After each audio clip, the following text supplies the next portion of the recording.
Welcome back, or welcome if you're just joining us. It's the France 24 debate. We're on the eve of a snap UK general election that's too close for comfort if you're the sitting Prime Minister, Theresa May. She called this snap poll back on April the 18th. With us to talk about it, Alex Dean of Public Relations Strategists, FTI Consulting. Welcome back as well to political consultant Nina Schick, who is also in London, and from Coventry Warwick University, Professor Mike Finn. The argument over what to argue about, by the way, going beyond just Labour and the Conservatives. Let's take a listen. Theresa May called the election saying it was all about Brexit, and as I warned her on day one, if you tell the electorate that an election is about X, they'll probably say, hang about sunshine, it's about Y and Z as well. And so it has turned out. I think Theresa May's assumption that she was going to get a landslide has meant that she made some huge mistakes, in particular the proposal to bring in a dementia tax and to scrap free school meals for infant school children. Of course, Mike Finn, if the unthinkable happens and somehow there isn't a Conservative majority on Friday, that man, Tim Farron, will become very important indeed. What are the possible scenarios? If there is no Conservative majority, and the possible scenarios are numerous, I think in relation to Tim Farron specifically, as you note, even if the Conservatives don't gain an overall majority, it'll be interesting to see what would happen with the Liberal Democrats, purely because Labour has set its face very much against overturning the referendum. Obviously, the Liberal Democrats have pretty much continuously tried to subvert the referendum result and are still pursuing that agenda in relation to their promises. So it's difficult to see how, both arithmetically, just in terms of the numbers, a coalition deal could work between the non-Conservative parties, if you like. Yeah, because both Theresa May and Jeremy Corbyn seem amenable to Brexit, so the Liberal Democrats can't really have an alliance with either of them. Well, I mean, particularly given that you would imagine that would be the price for Liberal Democrat cooperation, and you would think that would be a price that's too high for either of those parties. And in particular, just to note on Tim Farron's comments that you played there, you know, he's saying that, oh, Theresa May wanted the election to be about Brexit. Tim Farron wanted the election to be about Brexit, because if it was about Brexit, the Liberal Democrats could potentially shore up that Remain constituency, but that really hasn't worked for them at all thus far. Hasn't really worked for them at all. Alex Dean, why hasn't it been more about Brexit? Well, as campaigns take place, increasingly you get attention on the leaders, their personalities and their skills. But I also think that the electorate has largely made up its mind on the question of Brexit. That is to say, they don't really think it's much of a question anymore. Not much of a question anymore. I mean, it's going to be whether or not there's a hard... Please don't shout at me. I'm sorry, I don't mean to shout. Just in terms of whether it's going to be a hard or soft Brexit, what kind of Brexit... No, I meant the basic question of whether or not it happens. Oh, I see. Okay. I think that what's been said that's absolutely correct is that the Lib Dems are the only party that really quibbles about whether or not Brexit will take place. Polling tends to indicate that even many people who voted to remain in the European Union just now think, well, we voted that way and we've got to get on with it. And I think that's more or less now the settled will of the UK.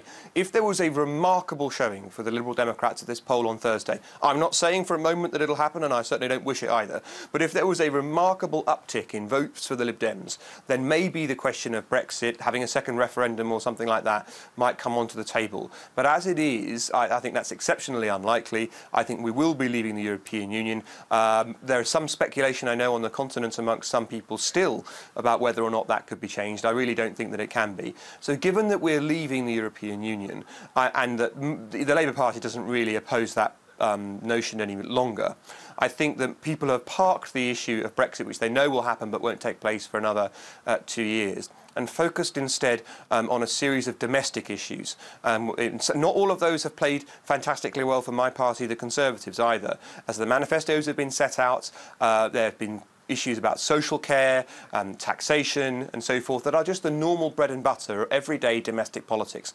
That, in my view, is as it should be. I think that it is right that this government secures a majority and a strong mandate to deliver on the Brexit referendum. I would say that on the Brexit negotiations. I would say that, wouldn't I? But it's right, too, that we discuss other issues, and I think that's the sort of thing that the electorate's very interested in. How much has Britain changed, though? Because it used to be this haven for free trade, and there's the sense that the drawbridge, we were talking about it a year ago when the Brexit vote happened, that the drawbridge is up, and that yes. Theresa May herself is not really from the free trade wing of the Conservative Party. Yes, you did indeed use that parallel of the drawbridge a year ago. You were wrong then, and you're wrong now. One of the reasons we should leave the EU is so that we can become a true free trading nation with the world once again. Membership of the European Union curtails individual member states' rights to conduct trade negotiations with other countries. That is an ability or a competence, in the language of the EU, that is reserved exclusively for itself. It comes along with membership of the common or internal market, as the EU calls it. We ought to be able to create free trade deals with other countries outside of the EU ourselves. Giving up that right hasn't been that much of an issue for countries that joined more recently and for whom joining the EU was a big expansion of their trade environment, like the accession 10 countries that joined, or indeed Croatia. But for the United Kingdom, which is an established, mature trading nation with strong cultural links with countries around the world, joining the EU, or the EC as it was, the EEC as it was then, and being unable to do our own free trade deals has been a significant curtailment of our ability to trade with other countries. And that is something, a positive, vibrant future in which post-Brexit Britain trades freely with the world is what I'm focusing on. I don't think it's drawbridge up at all. All right, with us now from the UK capital, let's welcome a writer and editor for the UK version of Vice, Sam Chris. Thank you for joining us. London traffic couldn't keep you away. What do you... I might have to correct you there, I'm afraid. While I am a writer, to my eternal shame, I'm not an editor anywhere. Okay, all right. Well, good. Thank you for correcting that. Sam, what is Britain's place on the world stage going forward? I mean, what we're going to see in the next couple of years and the next couple of decades is a kind of slow and steady diminishment of Britain's global importance. We're no longer linked to the European trade network, within which, admittedly, even there, our importance was actually much less slight than British people imagined it to be. This country seems to have an extremely overinflated view of its own importance on the world stage that's rapidly and tangibly at odds with reality, and I don't see that changing in the long term. We have very large growing economies now in China, India, Brazil, Russia, and so on. The United Kingdom is essentially a force of the past. A force of the past. So what is this general election going to... what's going to be the result of it on that score? Is Britain going to be isolated? Well, I mean, Britain kind of has a choice here. You know, we can continue to play the kind of moribund game of an old world that's very quickly collapsing around us. And we see it collapsing with things like the election of Donald Trump, the rise of this kind of far-right nationalism across Europe and across the world. Or with Jeremy Corbyn, we actually have the chance to kind of power into something different. Britain has the capacity to be a global leader, for instance, when it comes to climate-friendly energy. I think we have the greatest wind power or wave power potential of any country in the world, and we also have a chance to pioneer a new way of forming our society that isn't necessarily based on simply the enrichment of a extremely minor and parasitic elite. Nia Schick, do you agree that under Jeremy Corbyn, Britain will be more outward-looking than under Theresa May? I don't think that's necessarily the case. I think what is interesting, based on what Alex just said, is that there was always, I think, an ideological divide in the Brexit camp, in the sense that many of the leaders of Brexit wanted to leave the EU precisely because they felt that the EU was holding it back. Now, when you look at some of the people that voted for Brexit, they felt not because they didn't want to leave the EU because they wanted to necessarily become more global, but because there were also some protectionist tendencies, and specifically with regard to immigration. So whilst I hope that the UK is able to strike many free trade deals with the rest of the world, the reality is that those negotiations are tough, they take a long time, and for many countries, such as, for example, India, the reason why the EU doesn't have a free trade deal with India is because Britain, along with other EU countries, was opposed to India's stipulations of visa liberalization. So I think that is going to be quite tricky, and how you balance that ideological divide between open and closed it surpasses party politics, it surpasses Theresa May and Jeremy Corbyn, and it's an issue that, well, we're going to see how it's going to play out, but I think it's certainly going to be more tricky than simply saying Britain now will be open to the rest of the world. I don't think that a lot of people who voted in the referendum or indeed in this election necessarily feel that way. Mike Finn, your students, for instance, are they optimistic or pessimistic when it comes to Britain's prospects? I think it's fair to say that many of them, just to echo Alex, would like to move on from Brexit as a debate, but at the same time they do retain a degree of pessimism, it has to be said. I mean, firstly, just to note the makeup of my student body, Warwick's a very international university, but within that internationalism, a significant proportion, in fact a considerable proportion of my students are from within the European Union, and those students, you know, in particular have taken views about, very particular views about the nature of the culture in which they found themselves since they've moved to the United Kingdom. So it has, I mean, I think, speaking as an academic working in an international economic sector, I think it's fair to say that it has had an impact on us in terms of how we are perceived by our peers. I mean, you know, within research collaboration, for instance, people have withdrawn from that. There have been discussions about not putting forward joint research bids with European institutions across leading UK universities because actually European institutions no longer feel we're reliable, and so on and so forth. So there are different emphases, but at the same time, certainly when it comes to the student body, they have not found Britain to be quite what they expected when they originally applied in the first place. The issue of what Britain will look like in the future, again, as Alex was saying, a lot about bread and butter issues, and Jeremy Corbyn reigniting the conversation, not just about the future of Britain, but the role of its government. What it will do is continue the underfunding of our NHS, continue the crisis in our schools, continue the crisis in our housing, and continue the unfair treatment of the majority of the population. She's the one who took 20,000 police officers off the street. We'll put 10,000 back on the street straight away. Alex Dean, the financial crisis was back in 2007, and there's a feeling that, well, that Britain has tightened its belt ever since. Do you think that the role of government could change after this election? Well, of course, in the crisis of 2007-8, Britain's banking sector took a hit, and in the square mile, we lost about 80,000 jobs. But since then, we've more than made up for those jobs with professional services, accounting, asset management roles, which are just as well remunerated and have as many direct and indirect benefits to our economy, but have a slightly more diffuse risk base than having all your jobs concentrated in one sector, or in the vernacular, having all your eggs in one basket. So actually, sometimes out of these crises, you can gain or improve your circumstances as long as you are nimble. And I don't deny for a moment that Britain's going to have to look to the kind of country we are and we want to be when we emerge from the EU, and indeed after this election, and need to define ourselves in contradistinction to our European friends who are in a union to which we no longer belong. But I think that the obvious and right way to deal with that is to have a lower tax environment, is to incentivise people to invest here with tax breaks, and is to be a more free market competitive environment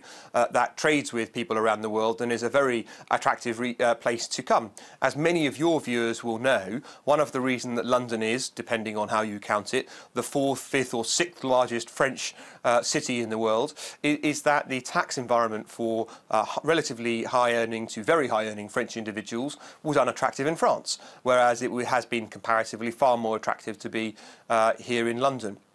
if you have rates that are lower, as Art Laffer has taught us for a long time, you can quite often result in a higher yield for the exchequer and more money to spend on your vital national services like healthcare, policing and education than you would do if you tried to squeeze the rich, or as we're just called by one of my fellow guests here, and I commend France 24 for finding a pro-Corbyn journalist. It's great to be on with one, as he just termed them, the parasites who are rich. As another member of the left, Peter Mandelson, said, it's possible to be intensely relaxed about people who are filthy rich, as long as the thing you care about most is how you are able to deliver vital services for those who need it most. And sometimes having a lower tax environment in which in the end people pay more and you've got more to spend on those who need it is better than having a system that tries to squeeze the rich until the pips squeak, even if it makes your class resentment feel better, and if it makes you feel better giving the wealthy a kicking doing it.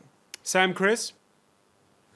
Well, I mean, there's a lot to pack through there. I mean, there are many things I'd object to. Number one, I wouldn't regard Peter Mandelson as being in any sense on the left. But more importantly, we've had a pro-business, low-tax, free market environment in this country for quite a long time.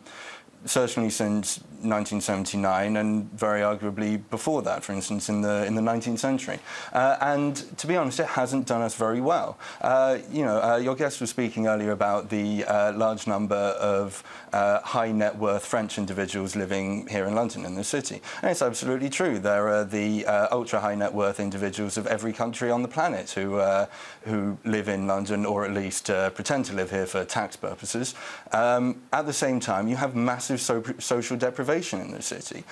You have incredible poverty in the city, and possibly more than anywhere else in the UK and possibly in Europe, you have a city that has become entirely unaffordable for the people who are actually living here, rather than a small coterie of billionaires who decide to fly in and out of the city, according to the season. Squeezing the rich is not about resentment.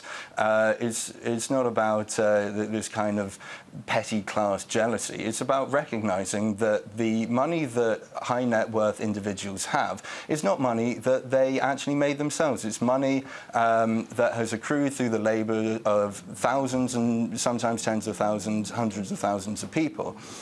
Rich people don't become rich simply through their own energetic labour. It's a very bizarre myth. We all exist within society, and ever since the kind of neoliberal turn of the 1970s and 80s, the people at the top of society have decided that they can abscond from their responsibilities to that society. And frankly, that's not workable. And we're living through the horrifying results of that kind of politics as we speak. Mike Finn, let me just ask you, the conversation being framed in these terms, were you expecting this in 2017? I think it's, there's the old adage that politics goes in cycles, and that may be a cliche and it may also be banal, but at the same time there's an element of truth in that. I think if you look at the reactions to the financial crisis, obviously there was state intervention in terms of support of the financial sector and so forth. But what you haven't seen, certainly in the years since the financial crisis, and in the sense I'm going to echo Sam a little here, is a distribution, if you like, of opportunities and success that have come out of that. What you've actually seen is increasing differentials of inequality. You've seen real terms falls in wages. You've seen cuts to the public sector and so on and so forth. And I think those things are just more or less objective facts. The question then is what you decide to do about it. And what your question raises this idea of whether or not government intervention is something that is particularly new, is it particularly old, is it going back to the old school, if you like. But if you think about when Theresa May became Prime Minister, actually to a certain extent, when she appointed Philip Hammond as Chancellor, there was a sense even amongst the Conservative Party that they weren't turning their backs on austerity altogether. They were certainly advocating a more interventionist role for the Exchequer and for the Treasury within the UK economy. And there was a sense from her very first speech in Downing Street that there needed to be a more proactive role for government in public life. So despite the fact that there is obviously an enormous difference between what that means, depending on whether you're the leader of the Conservative Party or the leader of the Labour Party, I think there is a sense within the UK that a kind of return, if you like, to the 1980s and trickle-down economics is not really something that can be just waved through. There is a sense that both parties have tried to take on a more interventionist role in government at this time. Both parties trying to take on a most interventionist role, and this will be the final word. Nina Schick, we've said this before, but we really, all those comparisons when we discovered on this side, we've lost the connection with Nina Schick. I'll give the final word then to you, Mike, just on this particular point, because right after Theresa May became Prime Minister, even though she'd been the Home Secretary, we didn't know her as much on this side of the channel. People were comparing her to Margaret Thatcher. Very different person, though, in terms of policy. She's different in many, many, many ways. She's different, as you rightly note, on the policy level. She said things rhetorically that Margaret Thatcher would never have said. She also, in terms of the way she operates politically, is very different. Margaret Thatcher was, for better or worse, and she's certainly one of the most dynamic and impactful prime ministers in British history.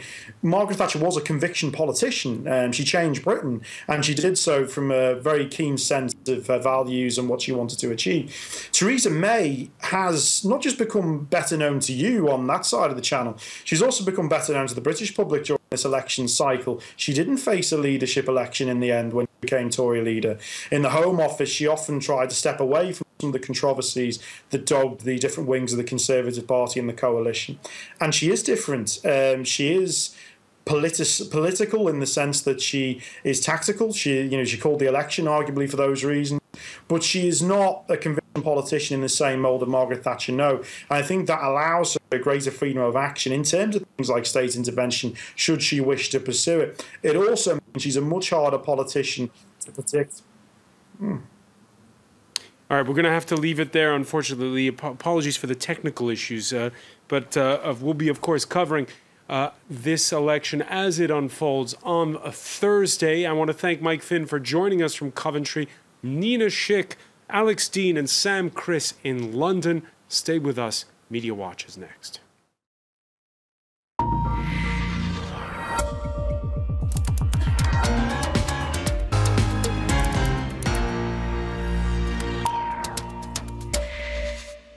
Emma James joins us. Hi there. Theresa May is not Margaret Thatcher. 2017 is a complete unknown.